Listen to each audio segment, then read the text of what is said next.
Good morning, dear hearts. We are starting a new section in the workbook today, section 12, and the central thought, the special thought, as the book calls it, is what is the ego? And I think it's wonderful to be able to discuss this and the explanation of what is the ego here is amazing. And as I often say, please read it because it's really good and it's easy to understand, and it's not written in iambic pentameter. Uh, what is the ego? The ego is idolatry, it's insanity, it is fear, it is the refusal to accept the truth, and it is actually the decision to not know because the ego is terrified of us knowing. The ego is wanting to believe in limitations and believing that those limitations are all that there is. The ego is terrified of change. It's terrified that we may find something that will replace it, and that's something that gives us the possibility of happiness and goodness. The acronym that everyone pretty much knows about ego is edging God out. But I want to change that just a little bit and say it's edging goodness out. Because everything that is good, everything that is eternal and loving and kind and gives us happiness, all that kind of goodness, that is what the ego wants to keep us away from.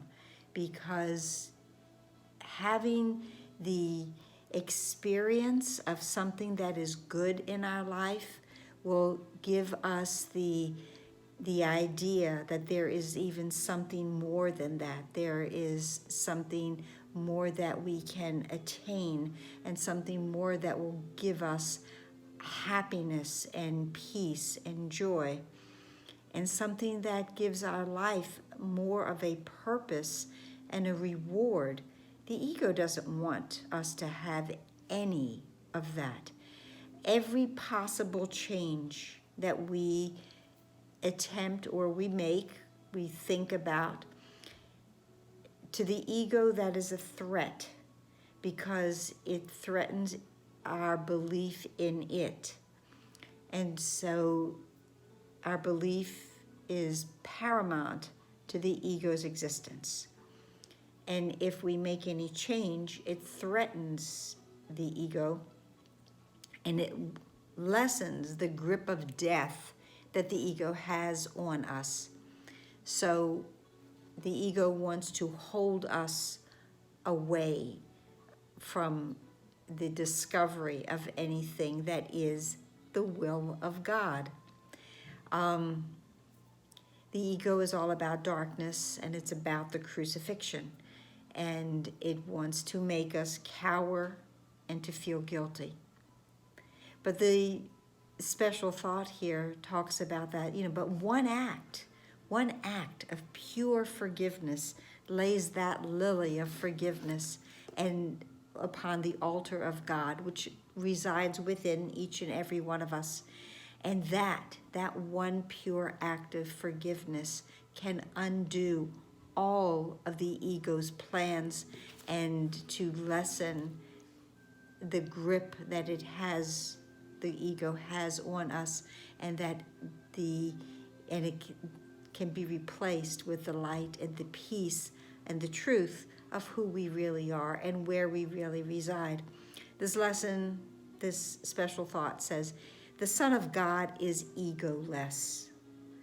Okay, when we recognize the truth of who we are, that we indeed are the sinless, guiltless, perfect children of God, and we reach out and we accept that identity, that big I identity, we have undone the ego's hold, the ego's death grip on us, because we have recognized and remembered that there is something else, something that we choose to have, something that is already ours, and something that it's God's will that we have and that we share and that we recognize and that we are.